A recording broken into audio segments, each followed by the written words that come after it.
Just in a moment. It is just going to be live.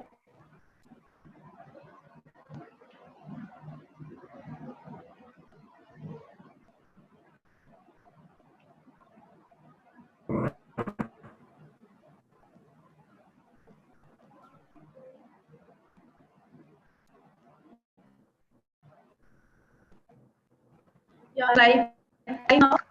Welcome you all in IIMT University. Dr. Garima.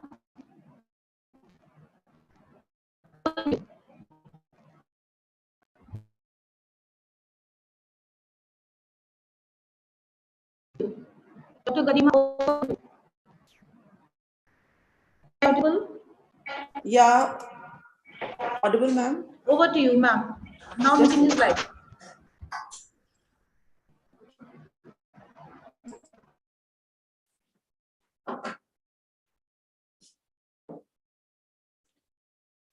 Thank you, ma'am, for giving me permission to start the session. A very good morning to all of you. This is indeed the great pleasure for me to be with you on the second day of ICABAM 2022. On the behalf of Microbiological Society of India and IIMT University, I would like to welcome you in today's session and the schedule. That is the second day of 31st March 2022. So I warmly welcome you to the respected VC ma'am, Dean sir, convener, co-convener, keynote speakers, participants, and faculty members. Today we have scheduled a keynote session from this now to from this time to 1 to 11:30, and 11:30 we will start our oral presentation session for the participants. So as you know, the conference is organized to explore and share the knowledge and experiences which are contributed by experts and professionals from different corners of the world. To all members of ICBAM, I really do sincerely thank you for joining us here in the second day session. As for your information, today we are having a keynote session in the starting of the day from the pioneers. The session will be followed by oral presentation session started from 11:30. So for maintaining the punctuality of time, we are going to listen the most distinguished personality as our first keynote speaker. I really privileged to have the pleasant task of welcoming Dr. Shalini Singh, ma'am. We are highly honored that you are amongst us today, and we are indeed grateful to her for graciously and readily accepting our invitation. So I'm cordially invited Dr. Shalini, ma'am, for the first keynote speaker of the day. Please, ma'am, share your views with us. Okay, could you please allow me to share my screen? Yes, ma'am, definitely. Thank you so much. Hello, I'm just allowing. Yeah, ma'am. Sure.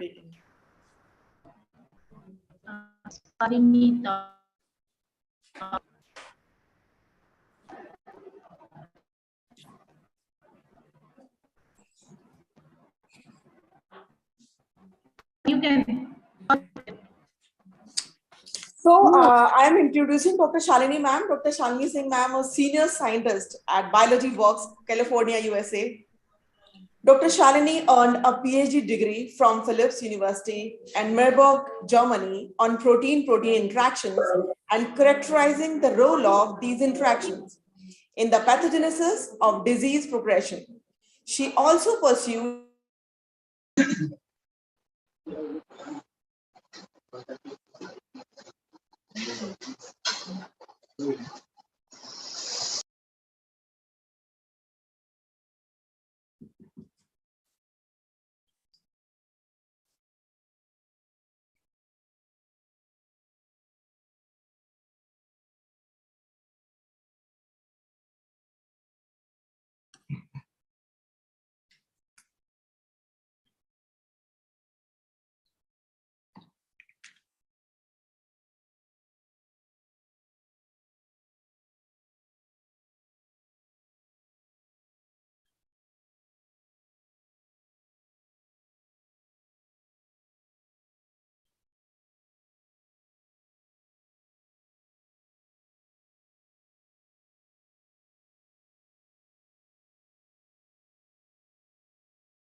Hi guys, can you hear me?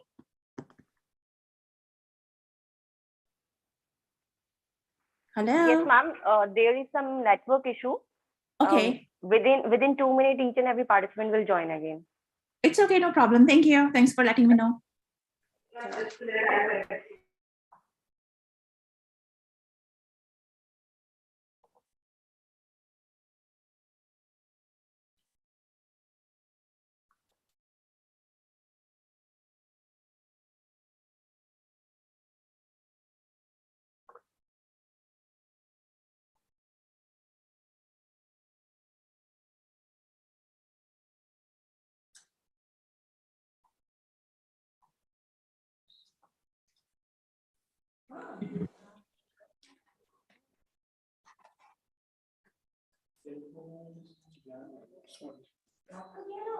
So I am very sorry for the inconvenience. I think because of technical issues, I was disconnected from the meeting. It happened. It's Sorry, happened. ma'am.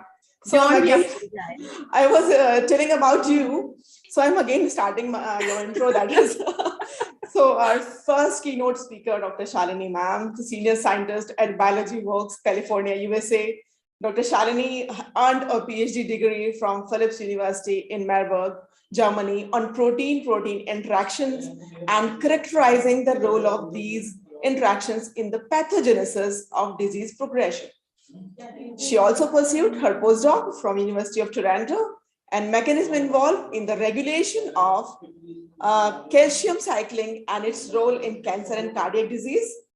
Dr. Singh joined the Pulaski Nestic Lab as a senior project research scientist at the University of Rochester Medical Center, and then joined Roosevelt Park Center Cancer Institute.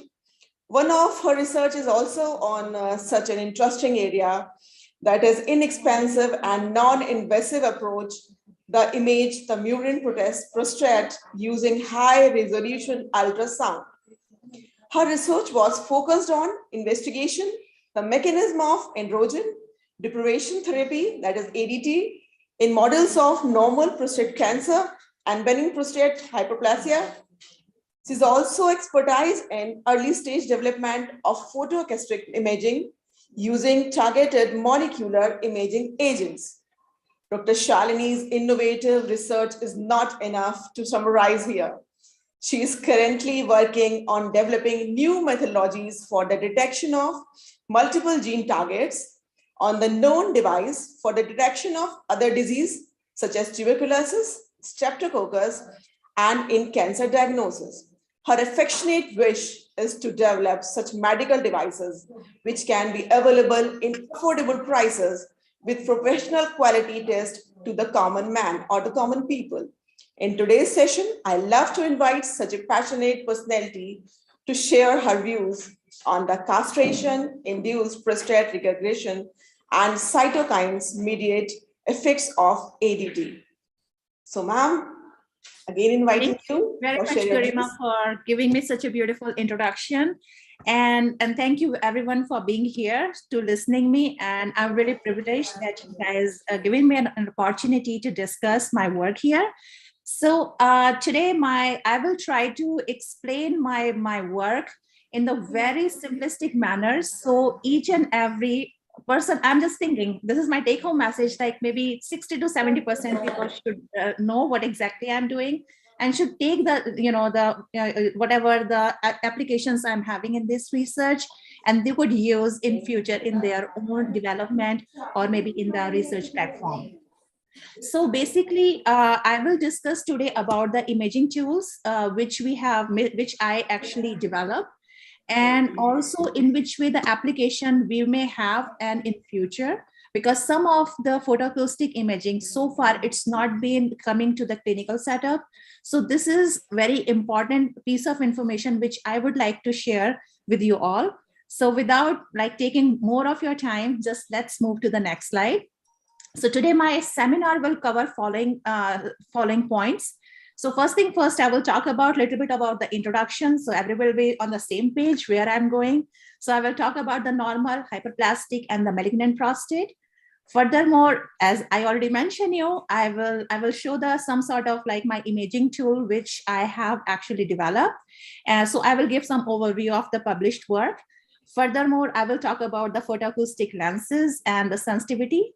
And the last but not the least, I will talk about the cytokine mediate the tumor growth and disrupt in the vascular blood vessel cancer models. So essentially all of this work today, what I have selected only based on the imaging tool. Why imaging is very, very essential and why I choose this topic here. Because when 2013, when I joined Dr. Klosky and Nastiak lab, that time I was asking the same question, why I'm doing the imaging here. So Dr. Klosky gave me the answer that, hey, listen, right now, molecular is very good thing. Cancer means like the cell biology is equally very good, like, area of interest. But you will see in future, like this will be the tool everybody will use for the early diagnostic of the diseases. So I just took his advice, and then I start working on the imaging tool. So move to the next slide. So let me give you a little introduction what exactly the cancer is. So the prostate cancer is second leading cause of the death in United States of America. So about every year, about 200,000 of cases of the prostate cancer diagnosed, but about 10% of death occur. So if you will see, like about 10% is having the death. However, like 90% means they are still surviving. So that's mean like we need like there is required a like active surveillance in order to see the changes in the prostate cancer. So maybe I can say here 90% of the patient doesn't require any kind of treatment, but we are giving the treatment because this is completely indolent, right? Serum prostate specific antigen is the only biomarker they're using in order to determine the prostate cancer. But this is, and most of the PSA detected cancers are indolent, right? So and this is very controversial. Why it is so? Because if you will see, we are having the normal prostate and the PSA is we need 0 to 2. 2 to 4 is the cutoff for the benign prostate hyperplasia, and 4 to 10. I'm just talking about the US standards. So 4 to 10, we generally consider as a prostate cancer. So if you will see, like in the benign prostate hyperplasia, about 80% of the men suffer for disease in their life. And this is like characterized by like because they cannot urinate, due to which they are having a lots of like bacteria grow, and due to which the PSA increased by 10 and sometimes 12 and 16. So this is a very big challenge here at this point, whether this is the cancer or this is the benign prostate hyperplasia. Furthermore, if I'm talking about the PSA, PC3 cells are very common cells, which generally we use for the diagnostic. This is the prostate cancer cell line. It doesn't have any androgen. So essentially you cannot detect by using if you only use the PSA biomarker. So but still this we are using, and in 90% of the cases, the diagnostic is very accurate. Anyways, so for the advanced stage of the cancer, generally the androgen deprivation therapy has been used. And this is, although this can reduce the tumor burden, but it's not 100% curative. So now at this point, we need to understand what exactly the nature of the prostate cancer is, what is the microenvironment are associated with this, and how can we improve the androgen deprivation therapy. So let's move to the next. Oopsie, I'm so sorry about it. So what is the androgen deprivation therapy? So basically androgen bind to the androgen receptor, and this is induce the growth of the prostate cancer. So there are several methods which we can use for the castration, surgical method, of course, and also sometimes we can give the chemical, like the chemical compounds just to suppress the androgen level. So known as glutamide, for example. So drop in effective androgen level induce the regression by the apoptosis in the epithelial cells. So now I would like to move now from here, from the human to the mouse model. Why I'm moving here? Because the mouse model can be used, and generally this is the choice for the clinician as well as from the researcher, because first of all, it's very close, about 98% of the homology with the human. as well as you could, like, you know, if you will see, could you please mute? Okay. हाँ तो लो ना आप। Okay,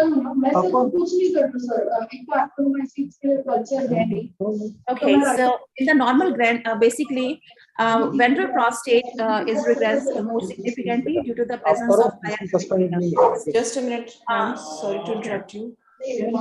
Dear participants and other members, please mute your mic. Kindly mute your तो कोई बात mic. नहीं ना, वो लैब खाली है, ऐसा भी कुछ नहीं है, नो इशू, कोई issue I am again requesting you all, please glass में be on mute.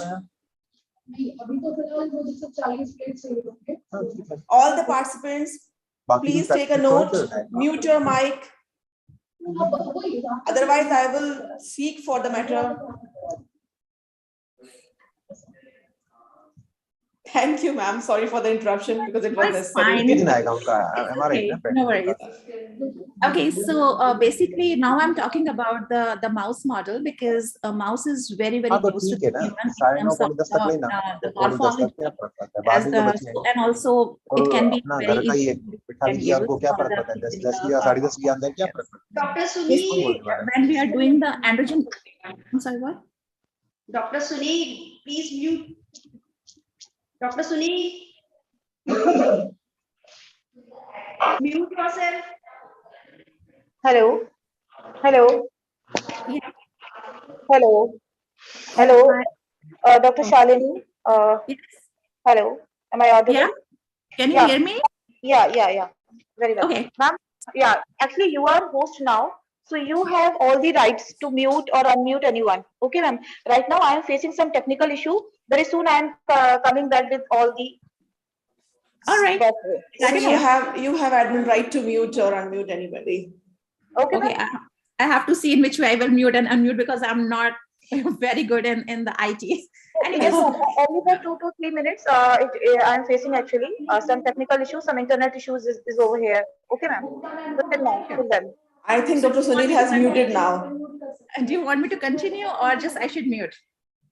No, ma'am. You will continue. I think now it is silent, so we can hear you clearly. So Okay. please be continue. Okay. All right. So basically, the regression of the normal glands require the TGF and the TNF signaling. So this is basically the two cytokines which is mediated following androgen deprivation therapies. Anyways, so let's move to the next slide where I would like to tell you about like the human, mouse prostate is having multilobular structure. If you will see on the right hand side, so it is surrounded by ventral prostate, dorsolateral prostate, anterior prostate, and this is the seminal vesicles. And of course, this is bladder. And however, on the left-hand side, if you will see, the human prostate is like a blob of like in the one kind of junk tissue, right? And if you will see the volumetric analysis, so you will see about 35 cubic millimeter is the volume of the mouse prostate, including dorsolateral prostate, ventral, as well as the anterior prostate. And if you will compare from the human, about 1,000 times bigger than the mouse prostate. So this is a very big challenge, actually. The researchers are having, if they are having some sort of like disease, and if they are giving any kind of treatment, so because of the very smaller size, this is a very big challenge. So therefore, we need some sort of like tool which can give our accurate measurement. So as I already mentioned in my previous slide, so they are having very different morphological structure. However, if you will see the histological analysis, the left-hand side is represent from the human and the right-hand side is representing for the mouse prostate. And you can see like it is surrounded by the stromal cells here. They are having like some sort of like epithelial compartment. And if you will see, this is like lower magnification. I'm sorry for that because I was not able to get the mouse human big prostate like higher magnification. On the right hand side, if you will see, this is the mouse prostate, which is surrounded by, this is the epithelial cells, and this is luminal cells, and this is having the lumen because they are having the secretion here, and they are having some endocrine cells and the basal and the stromal cells. So essentially, they're having a crosstalk between the epithelial compartment and the stromal compartment in the paracrine fashion. So this is So this is the overall arcing hypothesis in our laboratory where I was working in the Roswell Park Cancer Institute. So basically, cytokines mediate effect of the androgen deprivation therapy, especially TNF and the TGF-beta. So if you will see on the very right-hand side, so there is having the sarcopenia as the disease. The sarcopenia is the characterized by the lower the muscle mass and higher the fat. So this is like basically this is the side effect of the androgen deprivation therapy the patient who are receiving. However, on the left-hand side, so this is the TGF and the TNF beta signaling is involving in the apoptosis. So basically, the prostate cancer cells are having heterogeneous. So they are having like which undergo for the terminal differentiation. So due to the androgen deprivation therapy, the cells undergo for the apoptosis. However, some of the cells, it doesn't go for the apoptosis and it's become resistant, and maybe because the presence of the stemness in there. So basically my work was focused on here and the pro-apoptotic pathway following the androgen deprivation therapy. I also have worked a little bit with one of my colleague, Dr. Cheng Yupan, in the role of like in the sarcopenia project as well. So today I will only discuss about my work, my collaboration work. I will not gonna discuss with you. Well, so now I'm talking about the imaging tool, which I am going to share with you guys. First thing first, we have tried to determine the quantitational analysis of the mouse prostate volume. In my previous slide, I already showed you like how small the prostate is and how difficulties we will have. So by that time, like lots of people, what the researchers, what they were doing, so they were dissecting the prostate and then they were weighing, this is called the weight weighing is a situation they were doing. And then they were like, analyzing the data based on whatever the weight they are having. You will see from one mouse to the second mouse or the third, maybe if you are taking, so they are having a lots of variation. So 4 mice, 8 mice, 10 mice is not sufficient. So they need a good number of animals just to perform the assay. So therefore, there was really a need at this point, if you want to see a very, very precise and very like quantification of the treatment. So therefore, we have developed this 3-dimensional ultrasound imaging. So this is the non-invasive technique. And this technique the animal can be reused over and over for our experiment. And we also perform the statistical analysis, and the 4 mice is sufficient to perform our assay because we are already having the baseline control if we are using the same approach, because the same mice we can use as a control as well as like or the treatment. So I'm just want to show you, this is a representation of the 2 mice here. So if you are taking the ultrasound imaging, so something you will see these plane and of course the 3-dimension, the 3D structure you can see when you are doing when you are taking the images.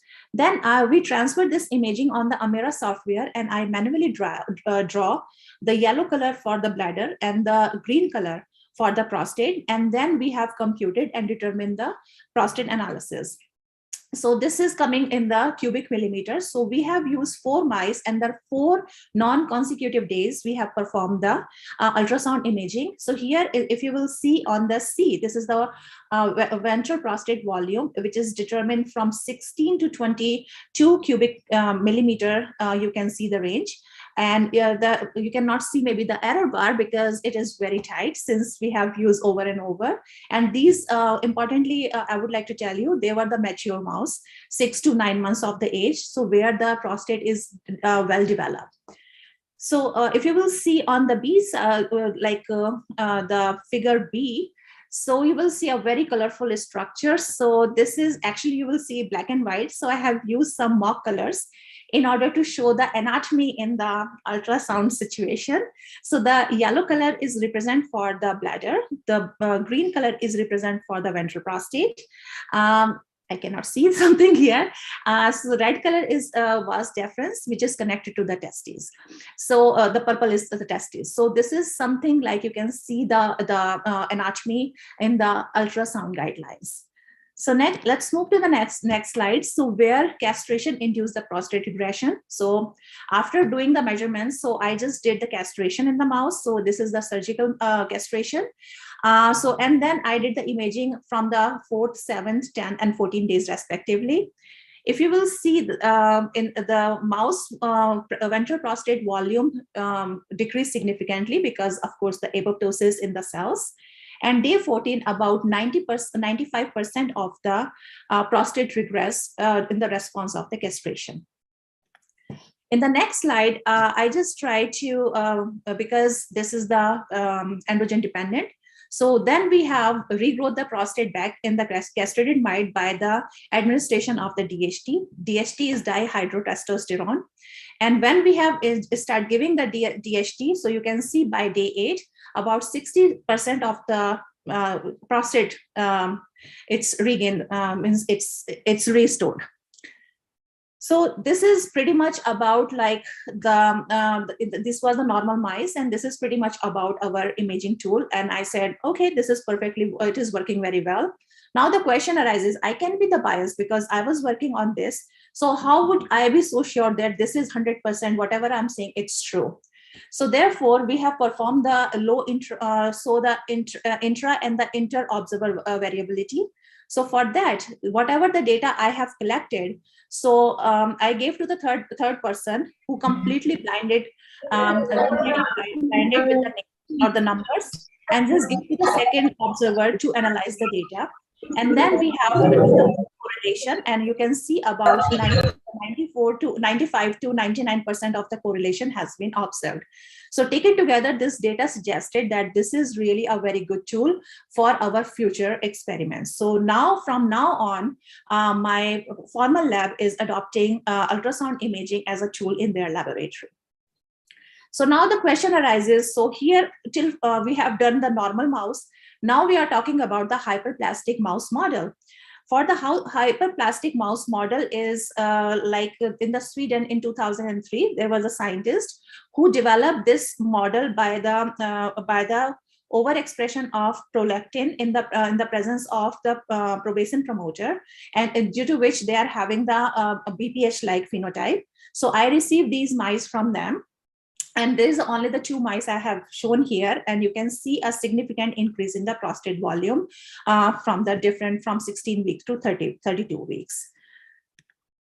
So something, the ultrasound imaging look like something like that. So here, this is you can see the mouse.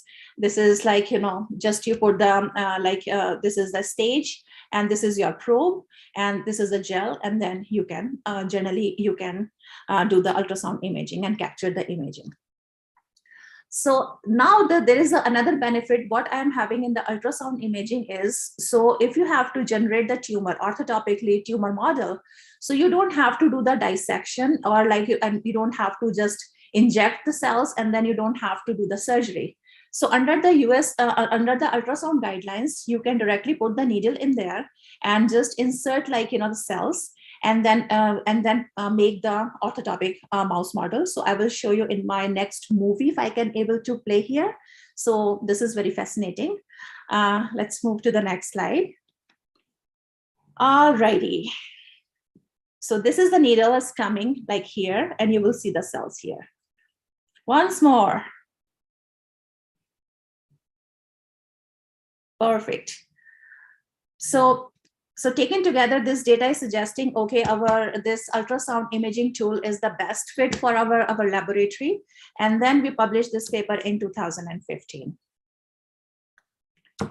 So then, so as my side project, I was just talking I was giving this lecture to our departmental conference or departmental presentation session. So over there, we met with the doctor, one radiologist. His name was Dr. Vikram Dogra. So he's a very well-known radiologist in the University of Rochester Medical Center.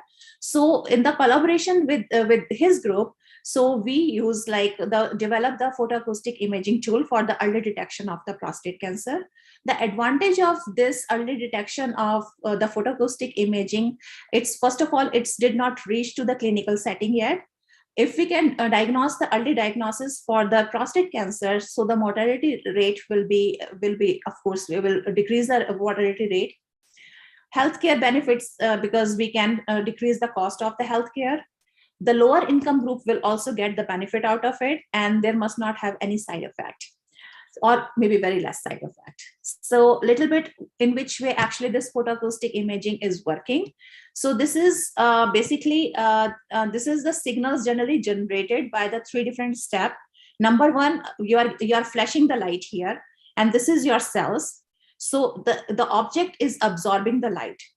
Then this is absorbing light is converting in the energy into the heat.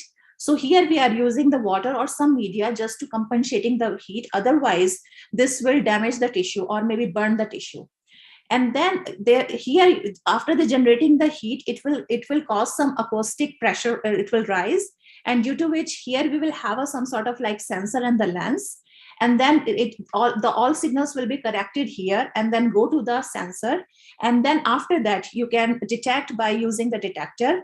And then based on that, you can determine like, the sensitivity, as well as you can see the imaging. You can see the ratios, or like, and you can also quantify the signals by using that particular photoacoustic imaging.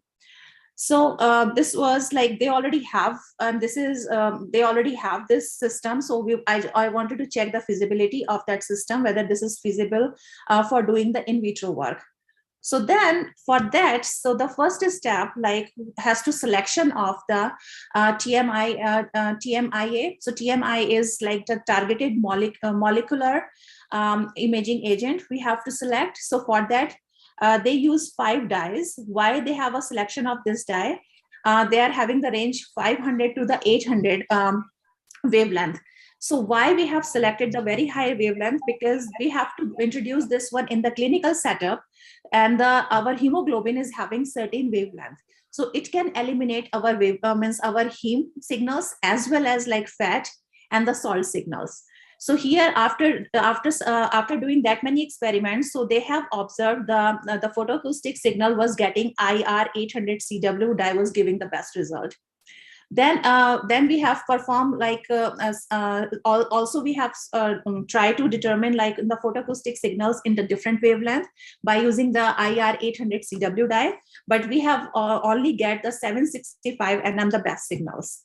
Then we have performed like the what kind of concentration is required for just in order to determine the signal, and then we make a linear curve, and based on that we decided to move forward with the 4 micromolar of the concentration of the dye in our further use.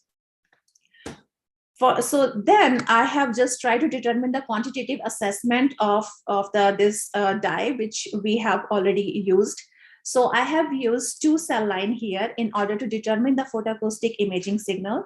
So first of all, we have used the PC3 cells. The PC3 cells doesn't have any androgen receptors. And the second one, we have used the C42 cells.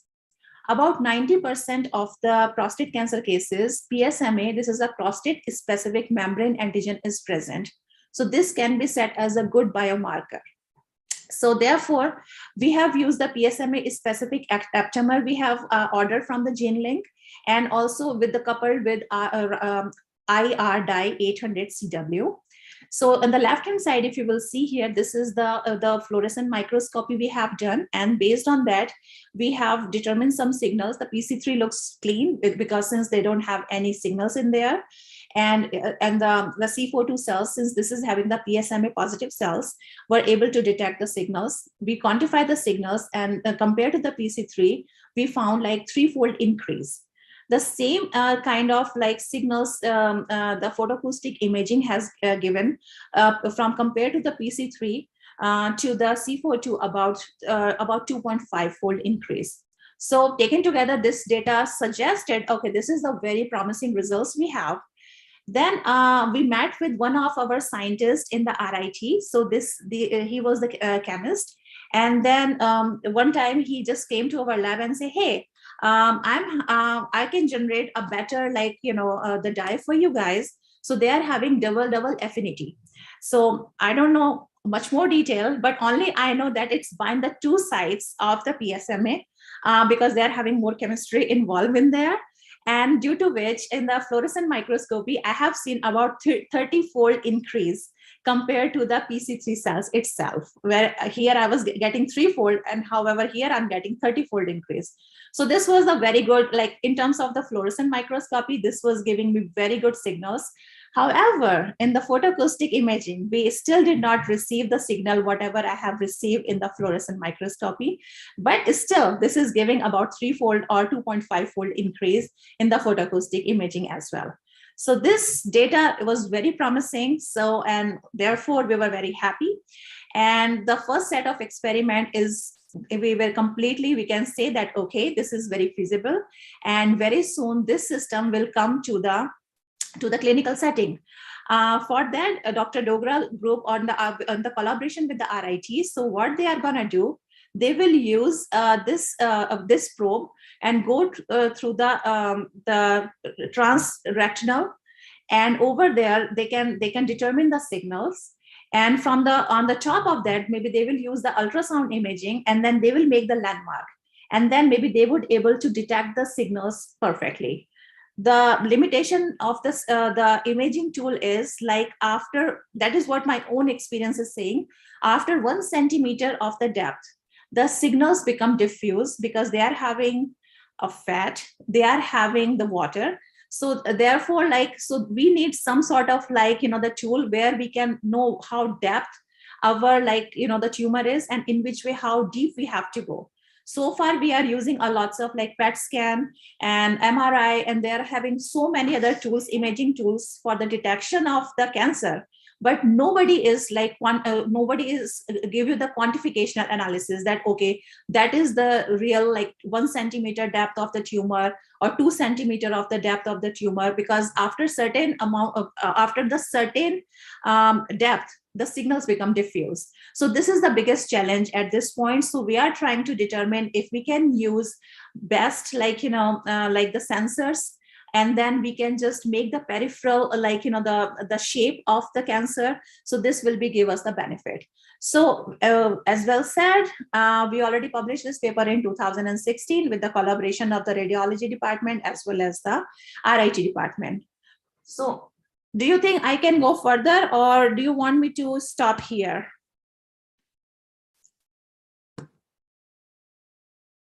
Okay. All right, so the final thing I would like to discuss today with you, the investigate of the TNF is necessary for the castration-induced vascular disruption. So for this study, I have used 2 mouse models. Number 1 mouse model, I have used the P10 knockout mice. P10 is the tumor suppressor gene, and if you will like completely knock out conditionally knock out the P10, so this will generate the tumor. And the second one, I use the high-make cap subcute tumor model. So the first thing first, we have castrate the mice, which is bearing like about 300 cubic millimeter of the tumor burden. And the blue one is representation of the castration, due to which you can see the prostate cancer growth arrest. However, like we have used the TNF inhibitor. So this is actually, we have used the, compound is called Ambrol. Ambrol is the drug, is FDA approved drug, generally prescribed to the arthritis patient. So this is the soluble receptors which bind to the TNF receptor and block the binding site for the TNF. So we have used this drug, and then you can see like we can get the volume is about the intact volume despite having the castration. So then we try to determine, is there TNF is having any role in terms of the tumor growth and the vascularization. So always remember one thing. So this is a different modality of the imaging here. If you will see the reduced oxygenation, so that's mean hypoxic condition, and they are having more apoptosis. If you will see the red side, so that's mean they are having more oxygenated blood. So, and that's mean they have a very good amount of like still they are having some blood vessels there. So here, if you will see in the, if you will see only the pre-castrated to compare to the castrated day 1 in the vehicle group, so they have a significance reduce of the oxygenated blood here.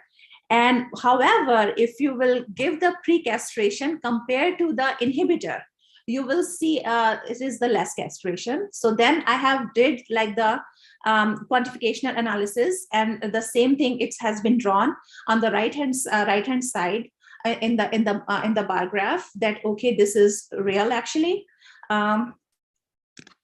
So then we have used the HIMIC cap subcutaneous model, tumor model, and it's also gave exactly the same results to me.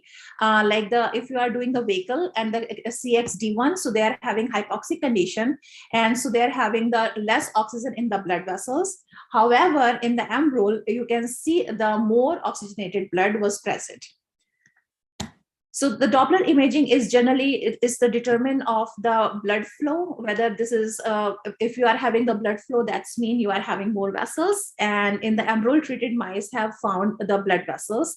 So that's mean we are having more blood vessels, and basically the TNF inhibitor is blocking the effect of the apoptosis. So here we have used the contrast enhanced ultrasound imaging, and due to which you can see on the left hand side, this is having the pre-castration. In the castration, it's become more blue color.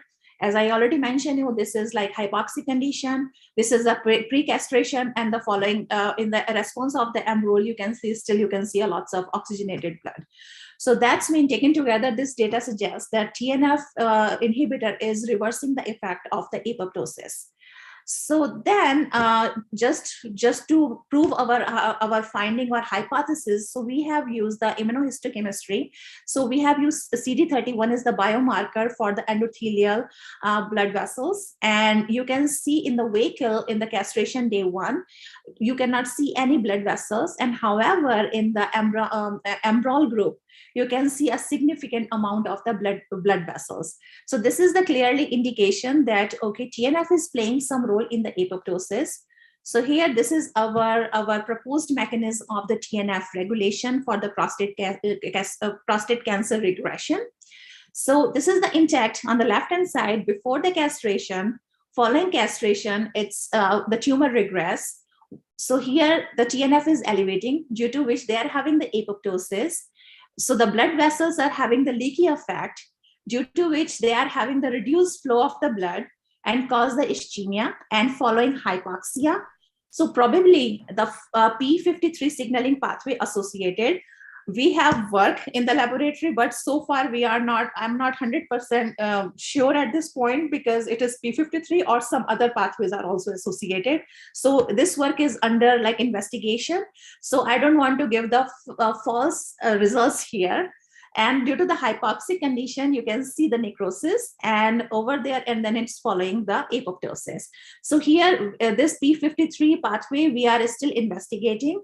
But in the first nutshell, you can see that, of course, TNF is having some role in the apoptosis. And if we are blocking the TNF signaling, so it's reversing the effect. So this paper we submitted last month. So we are still working on, like, we are under the review process at this moment.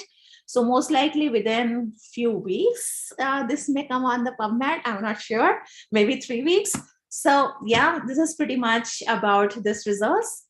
And I can conclude my results that, okay, the castration-induced vascular disruption, which is leading the tumor blood flow, and like, castration induced the apoptosis, and TNF signal is really required for the apoptosis, and the castration induced vascular damage.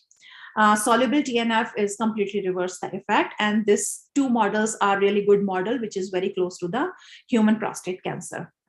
So before I will end it up, or I want to show you something, I would like to acknowledge some of my colleagues. So first of all, I would like to thank Dr. John Krosky and Dr. Kent Nastiak, because I was working with their lab. My colleagues Cheng Lupan and Kaisha. I would be very thankful to Dr. Ron Wood, because without him, I was not able to work on the ultrasound imaging, and he was my savior. Always he was there whenever I need him. Then our collaborating group with the Mukund Shishadri, Laurie Rich, and Steve, and the University of Rochester Medical Center, Dr. Vikram Dogra, Dr. Naval Rai, and the Chini Bhargava. Right now, he's in the John Hopkins University, and he's in the very senior position over there. And last but not least, I would like to thank Dr. Hans Schimmerman, which he gave me the very good dye, and I would able to see a very good, detection by using the TMIA. So without taking your further time, this is my lab where we were. So thanks. But last but not the least, since I am in the microbiology conference, without microbiology, I don't want to finish my work. So I'm talking about, right now I'm working on the biology works. So this is the device for the detection of SARS-CoV-2. Oh. This I'm having the chip, I'm having the cartridge, which you can insert here. Let me start.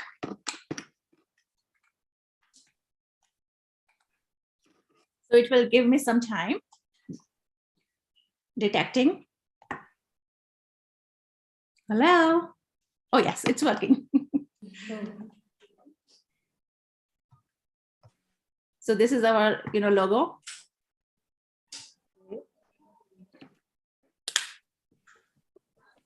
We don't have that much time. Quick. It is done in a very short time. It takes about 30 minutes just to detection of the SARS-CoV-2, and this is the molecular test. SARS-CoV-2. It's not only the SARS-CoV-2 right now. I also developed the test for the Streptococcus and the tuberculosis. Oh. So yeah, so we are under the FDA review process at this moment. So Streptococcus is slightly earlier. We did not reach up to that point. So we already have approval for the CE mark approval, which we can use our business in the Europe. So basically this is the way it will detect. I'm looking for, there is an NFC tag, which is right here. Scan. Oh. So this NFC tag will recognize this device, and then this is ready to work. And 30 minutes later, you will get the results, whether you are having the positive or the negative. So this is the RT-PCR based technique, and you will get the very accurate, about 98% of the sensitivity, and you will get the good results. So, and you don't have to extract any DNA, RNA. Just directly you use our kit. Our kit is having like some lysis buffer. Just take the sample, put it in the lysis buffer, dispense on this cartridge, insert in there, and they are also having the NFC tags. So it will recognize and it will register to our software, and this will transfer over there. So pretty much, thank you very much for your time and consideration. It is interesting to see the device. As a no DNA sample and all, a huge time for 24 hours and 48 hours. And you don't have to worry about this and if you will know takes a long time. Oh yes, if you will know the cost, it's very cheap. I don't want to tell that, but yes. In affordable prices. Under $50. Maybe now it will increase because we have a chip shortage.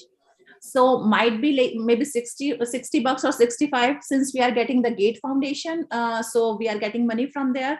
So we can, so we don't know how much at this point, but yes. So our research is funded by Gate Foundation. And it is not only for the SARS-CoV, it is also for tuberculosis and yes, Streptococcus.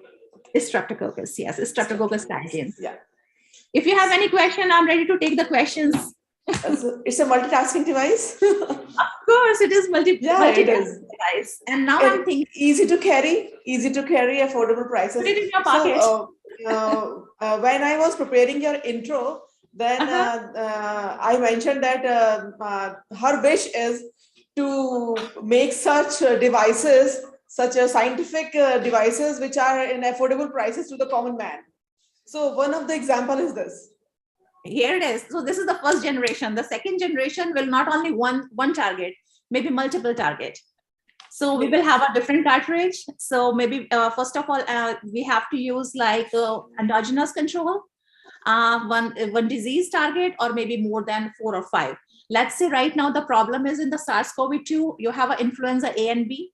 So we can detect all 4 targets together, like for example, the endogenous control. So that's mean the reaction is working. Influenza A, influenza B, as well as the SARS-CoV-2. So 2 has to negative and 1 has to positive, or, you know, 1 has to be negative and the 2 has to be positive, or vice versa. You know what I mean? It was really very interesting to hear you. Thank you And so much the for best giving thing me is opportunity. these devices on which you are working as a professional quality. They Oh, are of thank you so professional much. quality. The best thing is that. And Yeah, use this of is a PSMA as biomarker. I was just checking your PPT and hearing the lecture. The use of Oh. PSMA as biomarker and able to detect signal imaging. That's right. Huh. And also, And- like, you can determine the depth. This is the main point, like, because they're having several other tools in the market, but nobody will tell you what exactly the volume is, because this is always the estimation. My father-in-law recently diagnosed with some sort of like cancer, unknown cancer. And it was very strange for me, because I have been working last so many years in the Roswell Cancer Institute. Is the very well known institute. My professor, where I was working with, he is the he did his, like, you know, MD from the Harvard Medical Center.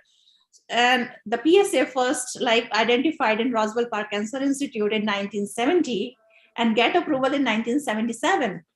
So I still don't understand how come, where was the primary tumor he had or cancer he had, because now he's having in the lymph nodes. My question is, what was the primary, like, you know, the localized tumor? Nobody knows.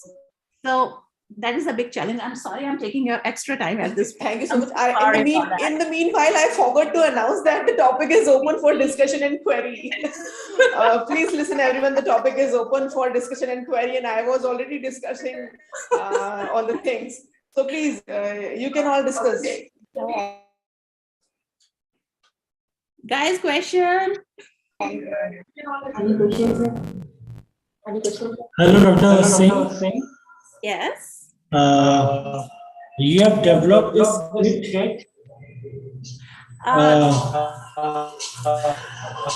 Just you are taking the samples, like you are taking the viral sample or any bacterial sample and detecting it, you know, analyzing the samples. So what basically you are, you know, detecting on that chip, like you have some antigenic something like that, or what was the, you know, you are detecting on that sample? Okay, so this is the LAMP-based assay. So LAMP-based assay is like RT-PCR-based assay. So if you know the concept of LAMP, I don't know. The LAMP is like you can work on the constant temperature, like 65 degrees. So you have to design multiple primers. And the lysis is you don't have to extract the nucleic acid.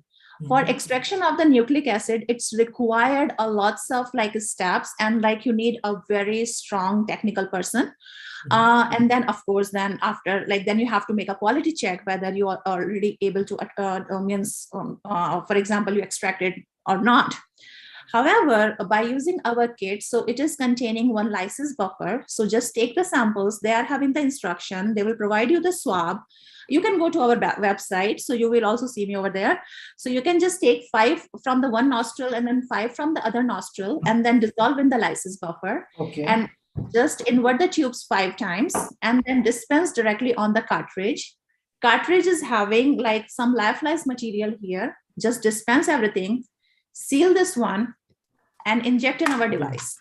So every chip is having, every cartridge is having the NFC tag. Right now, I did not use the NFC tag because of the supply chain issue. I don't want it to waste. So then they're having their own identification number. And then in 35 minutes to 45 minutes, this is the max. Right now, we are just means like optimizing a little bit if we can cut short a little bit of the turnaround time. So right now, our test is giving in 45 minutes the results, but the new approach, because we have just established, so it will give us result in 35 minutes. So which is a very big, you know, advantage. So without lysis, we could do this one. Yes, this is the method which I have developed. So I was thinking like you were telling like you can go for influenza, swine flu. So is it possible to develop a chip that is particularly specific for all the respiratory viruses for detection on a chip? you have a valid point, and the answer is yes. But like right now, the first gen, my device is not capable to detect the multiple target. No, I So was right, thinking like in future, is it possible like to course, make that is what- make it possible like for the diagnosis of all the respiratory viruses on a single chip, like, you know? yes, actually, that is what we are trying to do it. And also my future work, what I want to do, because since I'm having a much more experience in the cancer research, so maybe I will just make the biomarkers and then just dispense the sample. I would over. also suggest you that you have so much, you have shown in your slides, like you are doing so much of, imaging techniques you are using for the diagnosis of early diagnosis of prostate cancer. So Yes. is it that we have some marker on a chip so that we can early diagnose those in a 30 minutes time or 40 minutes, because those imaging techniques are not very cost effective for a common man in developing countries. So is it? No, therefore that is what I said, maybe why we are developing the photoacoustic imaging or the ultrasound imaging. Okay, I'm sitting in the US, right? Maybe I'm privileged because my health is covered with my company, right? And I'm getting complete benefit. But there are about, maybe, if I'm not mistaken, about 20 to 30% of the population here in USA, they are hand to mouth, right? So the government here, because the health and the education is the key for the development of any country. So first of all, the government, means like provide them like some extra aid. And we also pay them because our tax money, some percentage has gone for the health benefit who cannot get the benefit, right? Photoacoustic imaging, right? If I will say how much you will cost for the dye, very reasonable. If you can detect, so the common man, it should not be limited to the rich people. I want my tool, because therefore the Gate Foundation gave us the money that, okay, just develop this. So it can go to the developing country as well. So this kit right now, you guys, for the diagnostic of the tuberculosis, you guys are using a Gene Expert, right? And it costs you $40,000, right? For the system. But government is giving you subsidized, and then maybe due to which you will getting $28,000 to $30,000, right? Compare that device to this device. Because I have already compared, because I'm making this one. So over there, they are taking like the diagnostic is taking place about 90 minutes. I'm giving my in 35 minutes, right? So which one is better? And that one is involved in the several procedure, right? The extraction of DNA, for example. Here, you don't have to extract. So you will have less exposure to the disease, because this is the BSL-3 level disease, right? So this is cheap, actually. So, and that is what I'm aiming for. I don't want to give my treatment or the diagnosis for the rich people. They can afford. I'm meant to work for the poor people or the less privileged. Yes, that's what should be the early diagnosis treatment should be all about, actually. Because if we cannot treat our, poor peoples, then it's, science will stay on in papers and books and chapters. But to make it into the real science, into the real world, we need to make it cost effective, actually. Yeah, so therefore my experience I'm using, I'm applied. So therefore I wanted to give this lecture here. I came from you guys, so if I can do it, everyone can do it. So just use your experience or use your education in the applied way, applied science, right? And then you can give the benefit yourself as well as to the community itself. So that is because I'm in America, so I will think in terms of American people, right? You are in India, you should think for Indian community itself, right?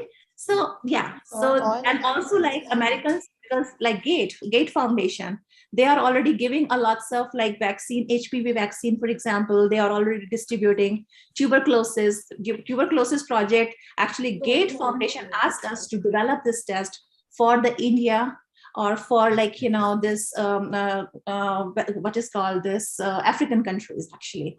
So yeah, and I'm having a collaboration over there. So yeah, so we are working for the like the poor or the less privileged people rather than the rich people, because rich can afford anywhere. So yeah, so our science is for equal, for we don't discriminate. It's science for each and everyone who can get the benefit. Thank you so much, ma'am. Thank you so much. It was Very wonderful welcome. talking to you. Thank you Yeah. so much, ma'am. Actually, innovations are made for laboratories, journals, and all, but not for the common people. This is general concept. It's for the common people. And don't call me ma'am. You can call me Shalini. It's not bad name. Definitely. It seems like that I'm very old. All right, thank you guys. Delighted to have you. Thank you. We are looking forward to having you again with our next keynote session, next keynote lecture. I mean a separate keynote lecture. Sorry, I didn't. No, because your voice is like breaking. Dr. Shalini Mukta ma'am is saying ki next week I will plan a separate lecture for you because it was very interesting to hear you. I totally agree with Mukta ma'am. Really, totally agree. Whenever Mukta will say, I'm here for you guys, okay? Okay, just let me know what exactly you would like to listen from it, because I'm having so much data which cannot be covered in the one presentation. And sorry, I had to rush too much because just to cover all of the topics, and like you have a very limited time here. I'm sorry for that, guys. And yeah. Okay, thank you so much, ma'am. I was struggling to pile up your intro in few minutes, and it was really. So thank you so much. Thank you for such an interesting and interacting session. Thank you so much. I love it as I loved it, and I think everyone has loved it. I really enjoyed. Yeah, I also enjoyed too much, like to talk with you. It seems like that I was in my home and I was talking with my friends and colleagues. So thank you very much for giving me this opportunity, and thank you guys for like the considering and the listening. My talk. Thank you. Thank you, ma'am. Thank you so much, ma'am. Bye. Okay, so after such an interacting and interesting session of Dr. Shalini, we really enjoyed it, and I think all the participants and listeners also enjoyed it and benefited from the session. So without any further delay, I will continue the session. I'm audible to all of you.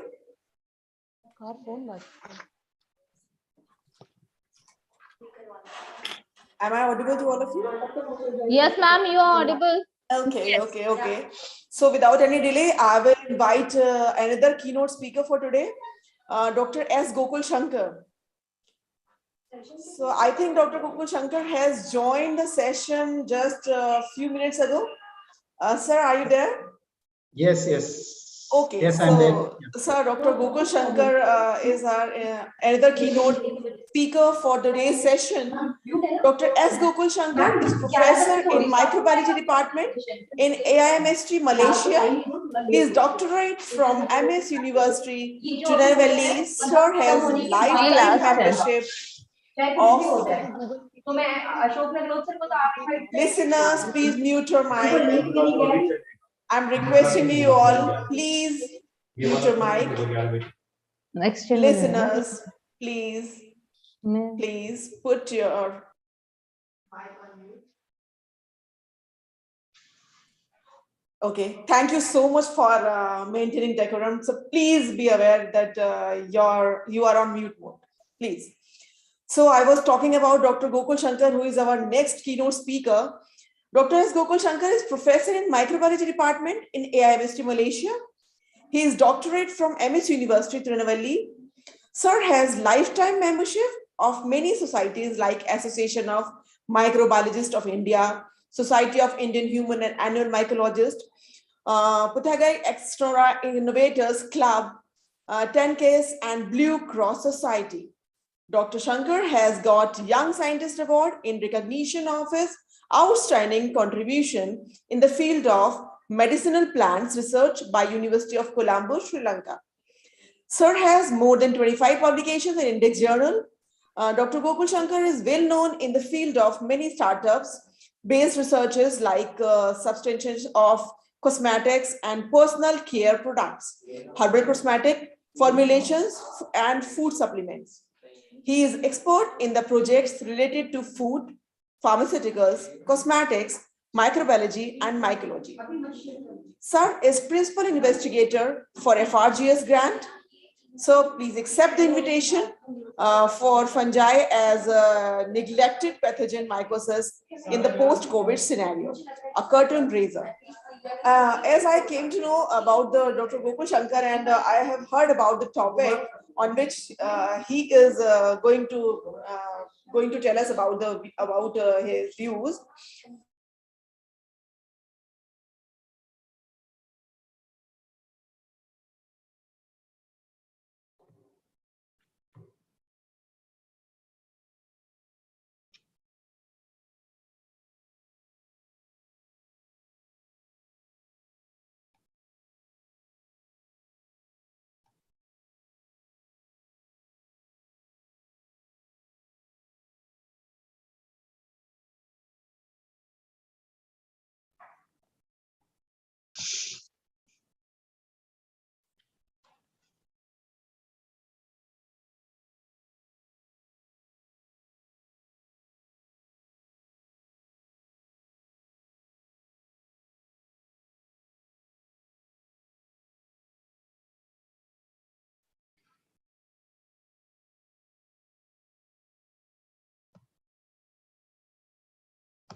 So Dr. Garima ma'am will join the meeting very soon.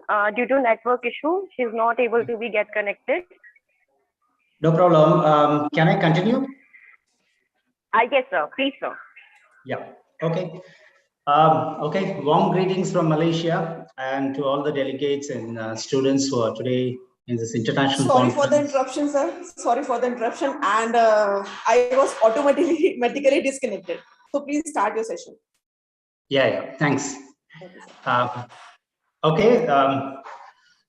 Greetings from Malaysia to all the delegates and students who are today for the International Conference on Advances in Biotechnology and Applied Microbiology. Yep. That was a interesting title as such. And I really enjoyed the previous talk. It was really good. And today, actually, I'm just trying to give you an important overview on one of the collateral damages of the COVID-19 infection, which is the fungal infection. Okay, fungal infection is one of the least studied areas, like in medical microbiology, as you see, like you have a lot of work which is being done in bacteriology, virology, and all that, but least is studied in mycology. That's the reason I thought I'll share this knowledge here. Okay. And thanks a lot for the organizers and the senior management of IIMT University for this opportunity. And okay, to start with the talk, do you remember this ship? Anyone?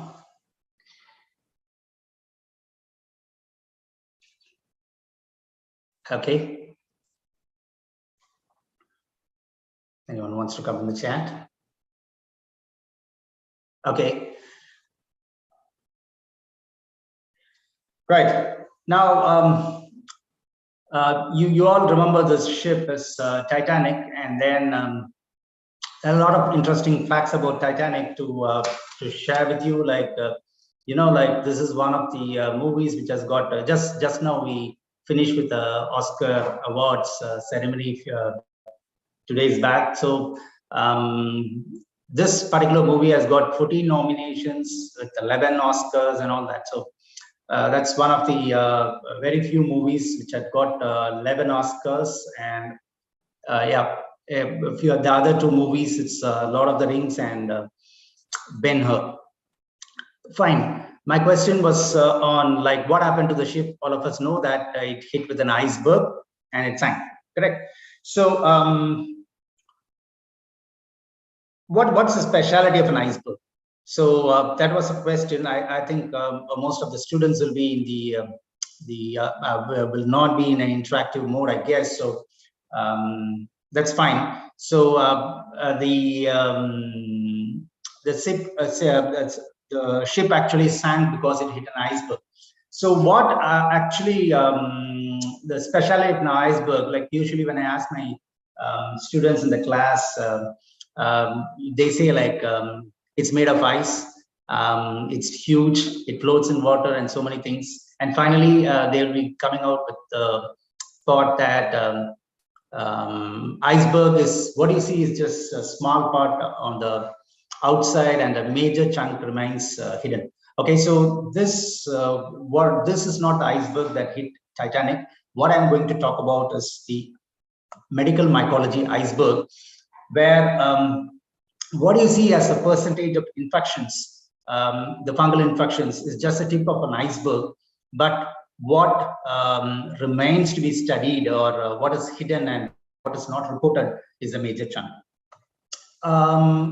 This is not something which is new after the COVID infection has come into place. Even before that, there were a lot of alarms which were raised about the fungal infections, because like we are in an era of immunosuppression and immunocompromisation. So a lot of reports which had alerted that it's not that you just think bacteriology and virology, also think mycology. And there are a lot of this tip of the iceberg is not something new term, like it's there for so many years.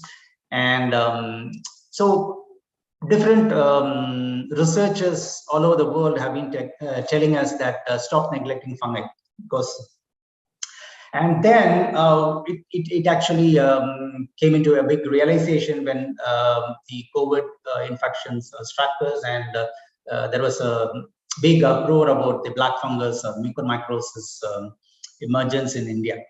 Okay, so that was something which gained attention, but there is so many of the fungal infections which are actually not given a proper attention. So this talk is just to take you through all these fungal infections and just to give you an overview.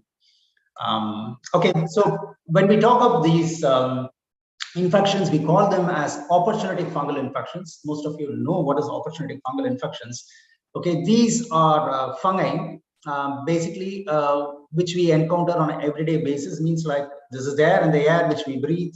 They are in the form of spores. Okay, so they are the fungi which are present in the atmosphere, like the spores of Aspergillus, Rhizopus, Mucor, and so on. But you do not, though you encounter these spores every day, you do not get infected because your immune system is safe and sound.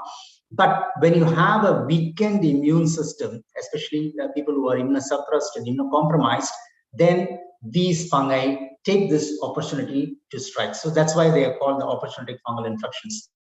Mycosis is the term that we use for fungal diseases. Okay, now I'm a big Marvel fan, so I would say like to compare the opportunistic fungi, I would say like Thanos is an opportunist. You know why? Thanos, he went on to collect all the Infinity Stones, and you know that story. But he chose a time where there were these three people were not there. Okay, so who are these people? Are the first one is Odin, who's the father of Thor. The second one is Ancient One, who is a mentor of Doctor Strange. The third one is Ego, who's Star-Lord's father. Okay, all these three people were capable of stopping Thanos from collecting all the 6 Infinity Stones. So he chose an opportunity where a timeline where these people weren't present. So that's where Thanos is an opportunity. So these opportunistic fungi are also waiting for an opportunity to strike, especially when the immune system is suppressed or compromised. Okay, how it's very special is like, see, when you take a normal host, the number of pathogens, fungal pathogens, which are very, very minimal, no? Like, so infecting them will be around 60 species of fungi will be infecting the normal healthy host.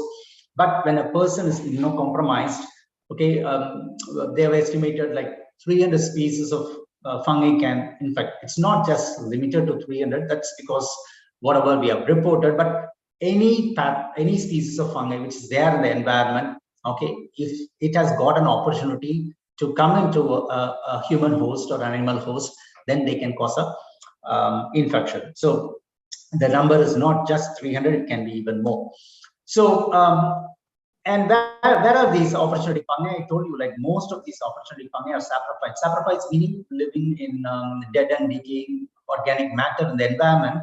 Okay, so they are there in the environment, and they produce the spores, and by chance, when the spores are inhaled by an immunosuppressed or a compromised person, then it can result in a opportunistic infection.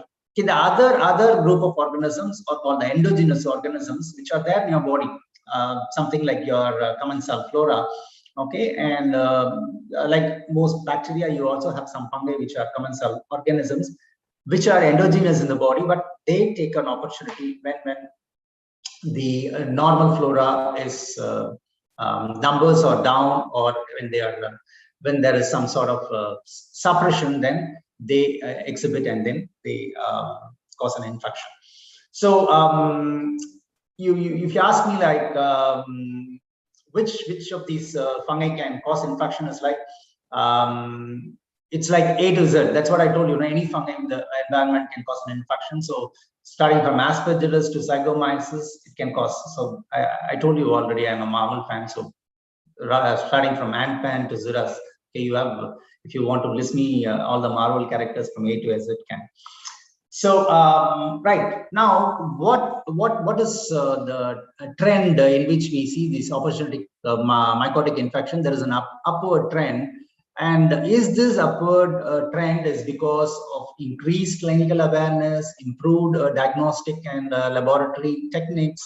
Okay, more than that, it's because of the increase in the susceptible hosts. Okay, and then the number of these susceptible hosts have also increased because of the impact of COVID-19. Right, so all these are debilitating conditions which can suppress the immune system, like you have the inherited immunodeficiency diseases, okay, like starting from long-term therapy for antibiotics, be it chemotherapy or long-term steroid therapy, all these can debilitate the immune system. And similar to that, now we have the COVID-19, which is added to this list. Okay, now to start with, let's start with some of these common infections which we encounter. Okay, we always say this beauty is just skin deep. Okay, just meaning like the beauty is superficial, but the superficial beauty can also be spoiled by a lot of fungi which causes the superficial mycotic infections, especially the dermatophytes. Okay, so most of these superficial mycosis or the fungal infections, they are caused by dermatophytes, and they invade the hair, skin, and the nails. Okay, so these infections are called the ringworm infections or the tinea infections. But actually, if you see, like the words ringworm and tinea are misnomers. Okay, earlier people thought that these are caused by some worms or parasites. That's why they call them as ringworm infections or tinea infections. But because of the popularity of the terms, even now the medical books have retained the words ringworm infections. So what happens is, like, these fungi are very, very fond of keratin, and you know where you have the keratin. The keratin is profoundly found in your skin, hair, and the nails. So these are the organs which they infect. So okay, so where do you find these dermatophytes? They have a worldwide distribution. They do not spare any geographical location, any caste, creed, any community. So it's worldwide. Okay, and you have something, a term which is used called we usually say the great epics of India as Mahabharata and Ramayana, but you also have something which is a great, we have been talking about this COVID pandemic, but most of you would not be aware that there is a great Indian fungal epidemic which is there, which is the dermatophytosis or the skin infections, which has been there and it will continue to be there. Okay, so how do you get these infections? From infected people, and a lot of times it can be passed from animals also, like your pet animals can transmit dermatophyte infections. Like we always, whenever it's a pet dog or a cat, we also cuddle them, sleep with them in the bed, and that could be a possible source of infection. Right, now going into the why dermatophyte infection, like it's a sort of an epidemic in India. I said the great Indian epidemic is because of the hot and humid climate of India. That's the most often a climate of most of these Asian countries, including Malaysia. So that climate actually favors the dermatophyte infection. So based on where you get these infections, it's classified differently. So we'll see some pictures of that to understand that better. Okay, tinea corporis is the infection on the smooth skin. So you get these dermatophyte lesions which are circular. Okay, that's a reason they were initially called as ringworms. Okay, so they form sort of a rings. Okay, so this is one of the common infections, tinea corporis. And yeah, this is again tinea corporis. Then tinea pedis is the infection of the foot. This is also quite common, and you will see that most commonly in the intertrigeminal region of the toes. Usually we have a famous saying, right? We say like never judge a person, like you should be in their shoes to judge it, but before you step into their shoes, like we need to make sure that he doesn't have an athlete's foot. Athlete's foot is tinea pedis, the infection, the dermatophyte infection. Why I'm saying this is like by sharing of things, by foment transmission, these infections can be passed, can be transmitted. So means like a person in the home or a friend staying in the same place, you share a linen or a bed or a towel. Okay, there is a chance like you'll get these infection. Okay, this is what I was talking about, the infection of the intertrigeminal region of the toes. Okay, so this is athlete's foot or tinea pedis. It was famously called as athlete's foot. Is like those days it's only the athletes who were wearing shoes always, like so usually moisture, because a lot of sweating, okay, actually favors the growth of dermatophytes. So it was commonly reported in athletes, but today, like in a modern world, everybody wears shoes and secluded footwear. So there is a chance that any of us can get these infections. Tinea unguam is the infection of the nails. This is one of the most difficult infections among the dermatophyte infections to treat them. And you can see that it decolorizes or changes the color of the nails in total. Like you don't need even a nail polish. Okay, the whole of the nails are going to get colored, but in a bad way. Right. So I told you they are very difficult to treat among the dermatophyte infection because they go and live deeply in the nails. Okay, so this is a case of intractable case of dermatophytosis, like where it started as a nail infection and then it went on to infect other parts of the body. You can see that there are lesions on the in the skin, okay, in the stomach region, and then also on the body. Okay, tinea capitis is other dermatophyte infection which infects the scalp. Okay, and then a severe infection can even result in the loss of hair. Tinea crudis, this is something which is very common but not reported most of the times because of embarrassment. Like this is the infection of the private parts, so people are actually more embarrassed to report, but it's like any other infection. This is also a fungal infection. So like if you get an infection in any other part of the body, it's as you go to a doctor, same way tinea crudis is also an infection. There is no need for any embarrassment. And as I told you, like the condition is like you when there is a lot of humidity, sweating, and that favors. And because of occlusion of the private parts, you get these infections very commonly in the this thing. It's popularly called as jock itch. Okay, and then that's what you need is like if you get an infection, then you need to go to a dermatologist to get it consulted and treated. So we in a fun way, we say in a lighter sense, like whenever a person inserts both the hands into the pocket and roams around, we say, is it because of the style or because of the intense itching due to job search? Okay, now coming into the scenario of COVID. Okay, dermatophytes, I told like this is one fungi which is going to cause a common infection. It's a sort of an epidemic which is already there in India, but the rate of the dermatophyte infections have increased, okay, after the arrival of COVID-19. So that's something of concern.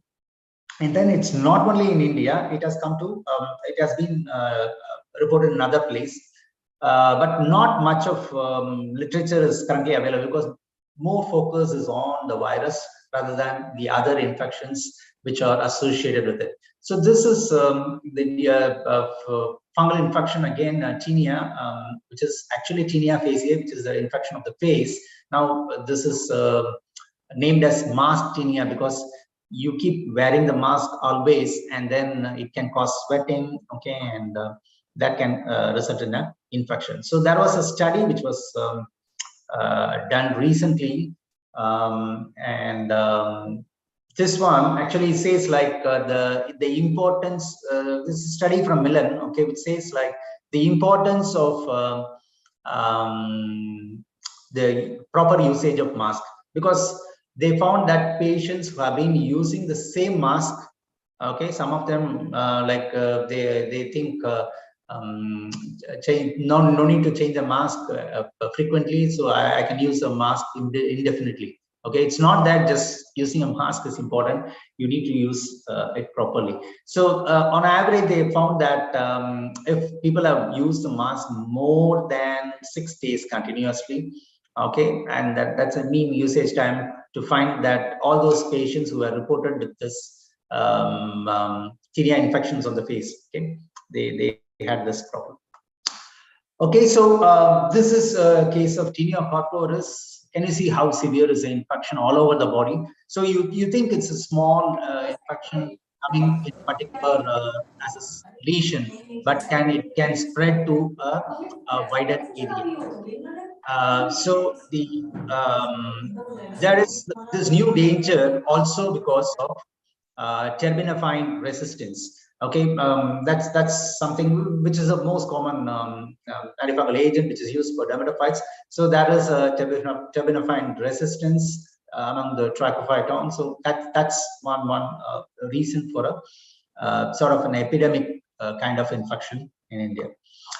So what precautions are to be done? Like in the COVID scenario, I told you like the mask which you use, and we need to use a proper mask. If it's a disposable mask, then you have to dispose it, not use it for a long time, so till you get a fungal infection.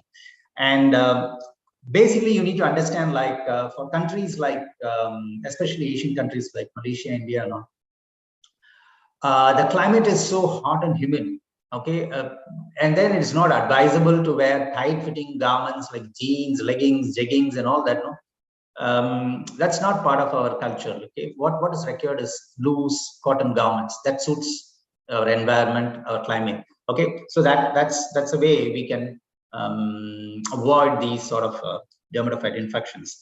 And then this is a study from Rutgers University. Like most of us go into a beauty salon, like to get our face or body shine or glow better. But what happens is, like in the study, they said like 52% of the people who went in for some sort of treatment in the beauty clinic, they end up with a fungal infection. So that's something for you to think about. So this salon, I just took a picture from internet. It says altered image, but actually what it's going to alter, I'm not sure. Right. And okay, so preferably like people who have got tinea pedis, they can use non-occlusive footwear. You know, like a lot of sweating in the can be a reason for infection in the sole of the feet. Right. The other organism which I want to talk about is Streptococcus.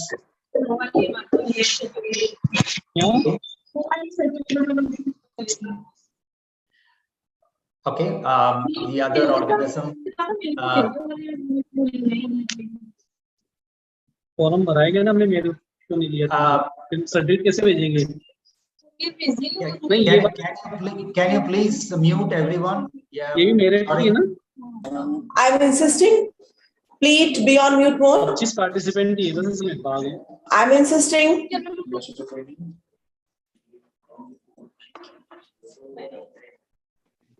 Miss Sumangla, please mute yourself. Okay, thanks. Thank you so much for maintaining decorum. Sir, please continue. Yeah, thank you very much, ma'am. Right, so to continue on, like the other organism which I want to tell you about is Streptococcus neoformans. This is one organism which is commonly found in the bird's poop, especially pigeon poops. Okay, and we have done some studies in India, like we tried to study different bird pellets, and we found that it's not only in pigeon poops, but it is there in the bird droppings of other birds, even in the common bird like crow. So this is another opportunistic fungal pathogen, like which can cause sort of a severe a disease, something like cryptococcal meningitis, which is the infection of the meninges brain. So, but as I told you, it's an opportunistic fungus. Normally encountering this fungus, your immune system will eliminate the spores of this fungus. But in case of immunosuppression and compromisation, it can be a hazard. Okay, so these are some reports which have recently reported, like in this year or the previous year after the advent of COVID, like which says like lot of this particular report which says like as I told you, like we studied the distribution of this organism in certain birds in India, including crows. Okay, and here the study, they have studied that it is there in other birds as parrots, passerine, and so on. And okay, so these are some of our reports dated almost 10 years back now.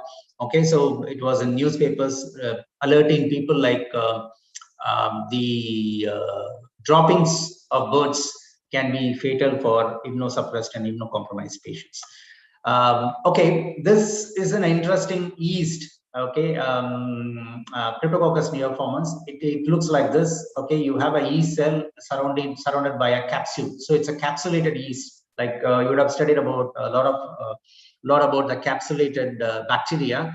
Okay, this is a capsulated yeast. So the look of this yeast, no, like you can like when this organism causes a meningeal infection like cryptococcal meningitis. So what they do is like they draw the cerebrospinal fluid and then they do a particular kind of stain called the India ink staining. Okay, India ink staining is a stain where the stain actually normally in a stain, what you do in a normal stain, actually the cells are colored. Okay, but in a negative staining, what you do is like the background is colored, but the cells are not colored. So the cells of Cryptococcus will look colorless in a black background. So I always compare this whenever I talk to my students. I say like you can compare this to the moon and the night sky.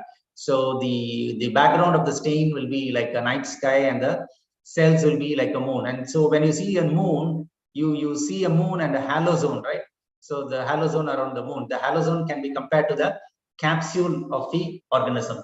So like I always say like what do you see on a, when I ask my students, I ask like, what do you see on a full moon day? They'll say like, we will see a full moon. Okay, so I say like, if you see one moon on the black sky, then you are seeing the moon on a full moon day. But if you see multiple moons, then you are probably looking into the negative staining of Cryptococcus neoformans. So this is another fungi which can be a major concern in the post-COVID era. So these are some reports where it says like Cryptococcus meningitis.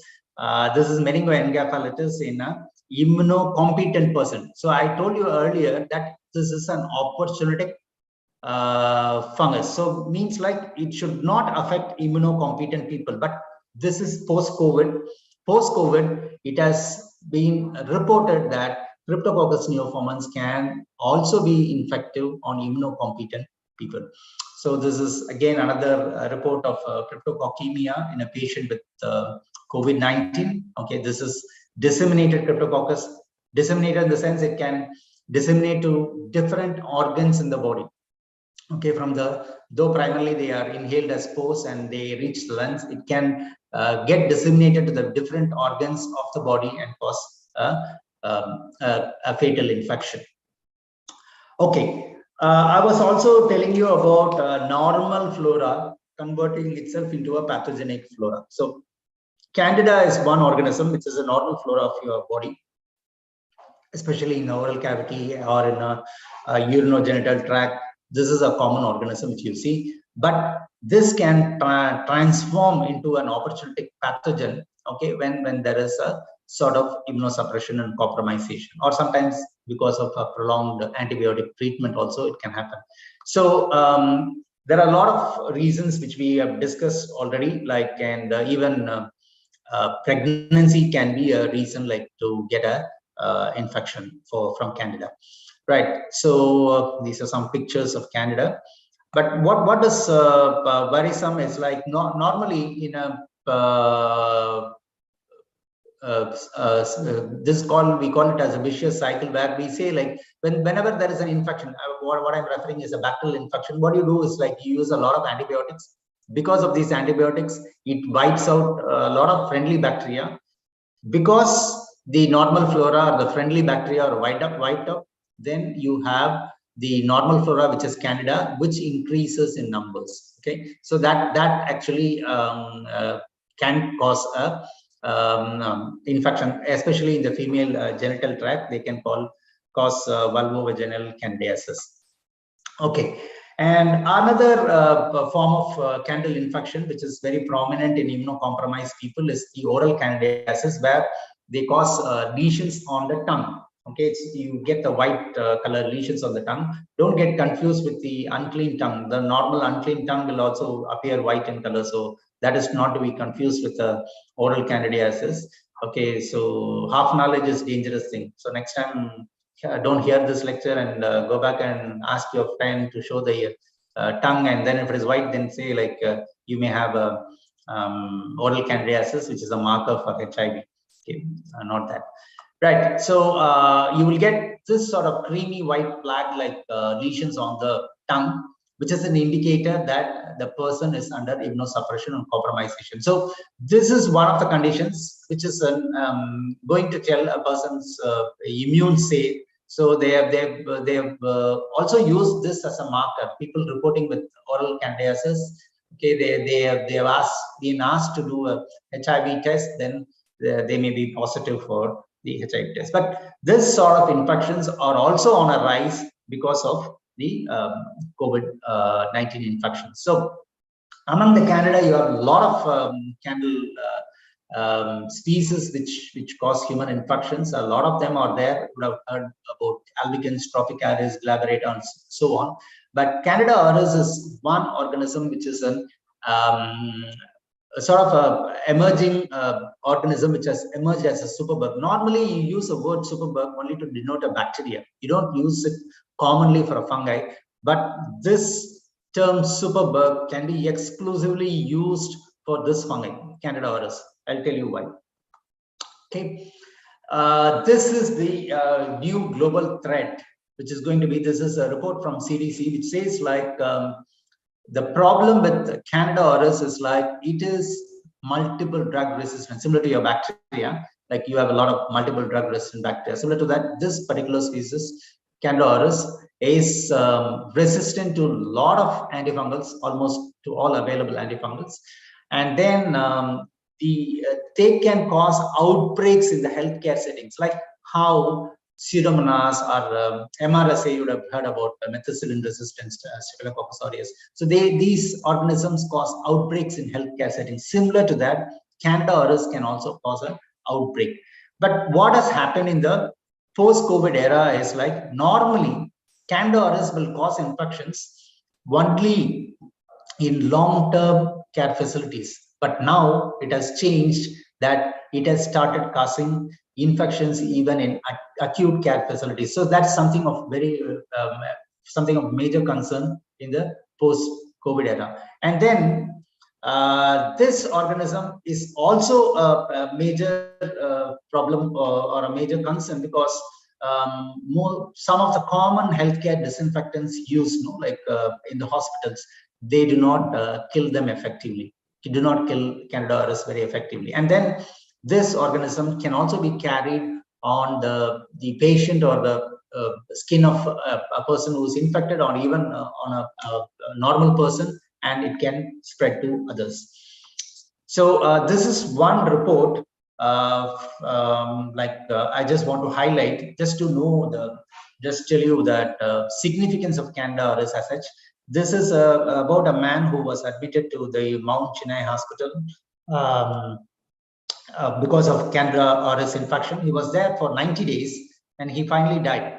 So what is so alarming about this is not his death. After his death, they were trying to clean the room, and they found that almost every part of the room was infected. Okay, so the hospital director actually said, like, starting from the bed, the doors, the curtains, the sink, the whiteboard, whatnot, the bed rails, the mattresses, everything was infected. Okay, so that is, and they have to go to a cleaning. They have to use special equipments to clean it, to the level that sometimes they have to rip out some of these floor and the ceiling tiles, okay, to eradicate this organism from that room. So such is the tenacious nature of this organism. That's why I call this a superbug. Okay, so that's on the lighter sense. So just when you hear the name fungi, you always think they are some floral patterns and all. Like, it's not that. It can be a dangerous organism. So this is a map which was given by CDC on February 15th, 2021, to show like where all the Candida auris cases reported. But now no more the map is updated, because after this period, like after this, because of COVID, it has been reported all over the place. So there is no more map which says like there is a place which is not without Candida auris. Okay, so this is again from the Center for Disease Control, which says among the major concern among the antibiotic resistant threats in US, and also in the list. Okay, so that's just for you to highlight. And the other concern is, right, you can see that the resistance to the antifungals, okay, to fluconazole, it's 90% resistant, to amphotericin B, which is 30% resistant. So that's of concern. So now what's being considered now is like the treatment options or echinocandidates. So far, touch wood, like we don't have resistance to echinocandidates much for Candida auris. So that's a treatment of choice. And you have a new drug, which is the Ibrexia fungal, okay, which is also used. Now, in the post-COVID era, what's a problem is because this fungal infections can also be similar, have the similar symptoms to the COVID-19 infection. So most of these fungal infections, which we are going to talk about, is the Aspergillosis or other fungal infections which affect the lung. They will have similar symptoms to the COVID-19 infection. So like, unless you do a laboratory testing just to check the fungal infection, or it can be a co-infection along with the fungal infection, we'll never know. And then when we attribute the number of deaths to COVID-19 cases, the actual number, because of the virus, may be less. There can be a super infection or a co-infection by a fungi, which would have also contributed to certain deaths in this COVID-19 scenario. Okay, so the major problems with the COVID-19 and the fungal infections is two major organisms. One is Candida auris and other one is the azole-resistant Aspergillus. So Aspergillus is also another organism of concern, because These are fungi, as I told you, they are present. The spores of Aspergillus is ubiquitous. They are there. They can grow in any environment. They can be in indoor, outdoor. So people can be easily infected by breathing in this fungi. So that's a problem. So that can be a major concern in the post-COVID era.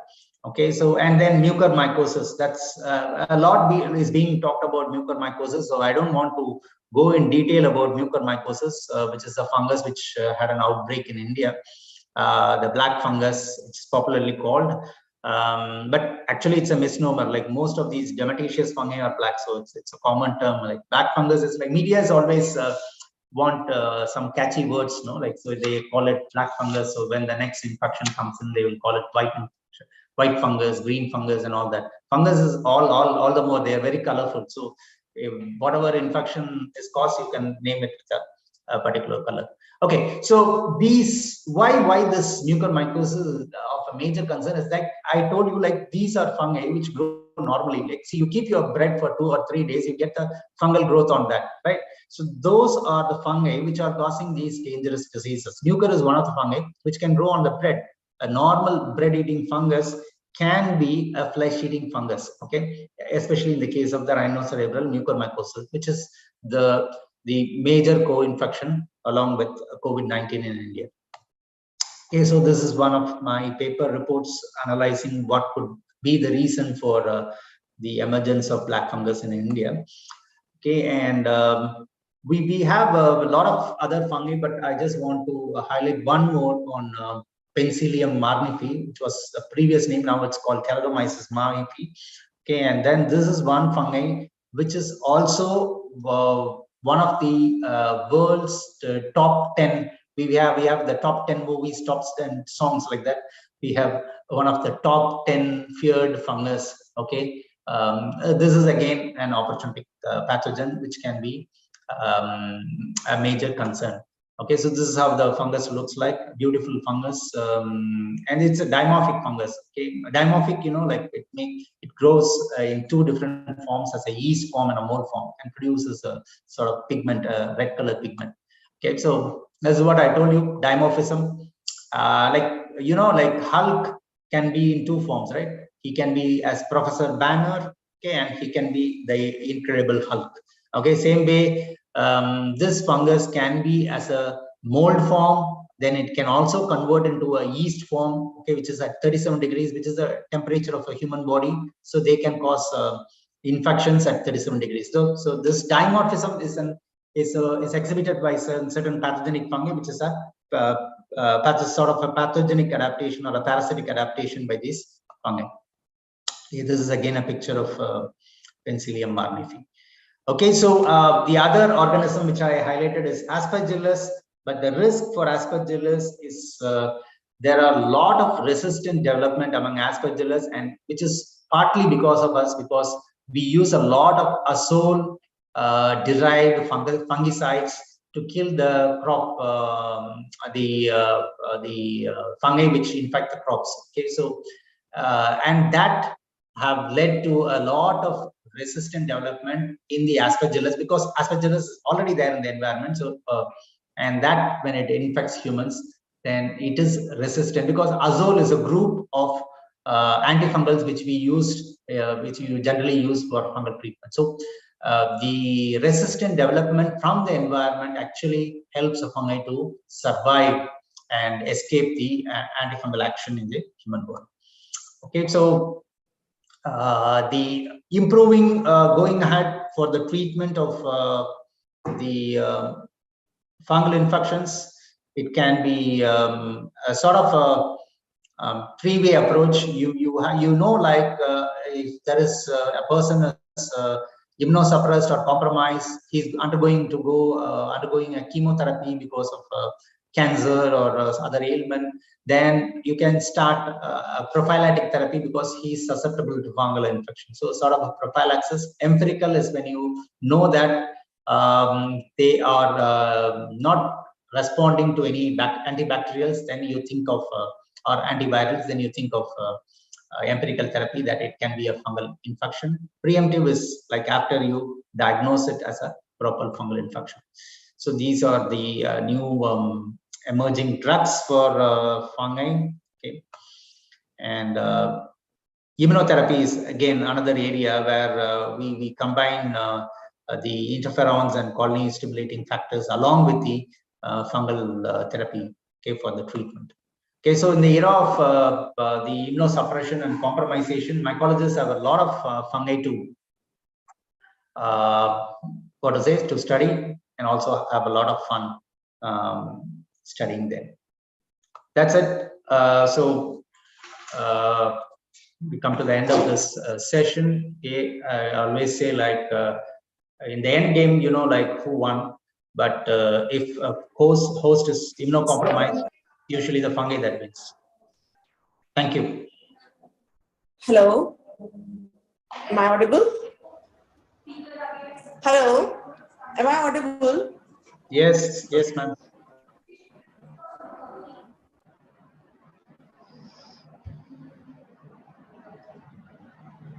Reply. Okay, that's my university, Manipal University, Malaysia. That's where I'm working. We have a bachelor program there. Yep.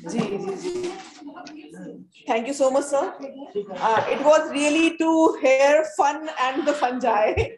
So the fun of fungi. और नाम तो सुना ही होगा. तो हमने नाम तो सुन लिया है. It was really nice.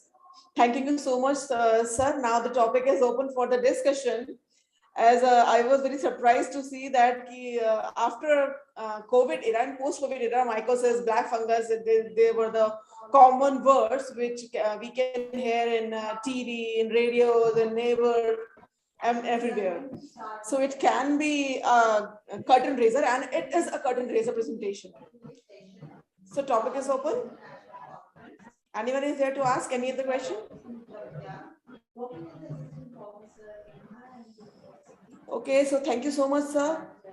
Before moving towards our most schedule, I thank you from my bottom of heart for taking time from your busy schedule to be the keynote speaker at our seminar.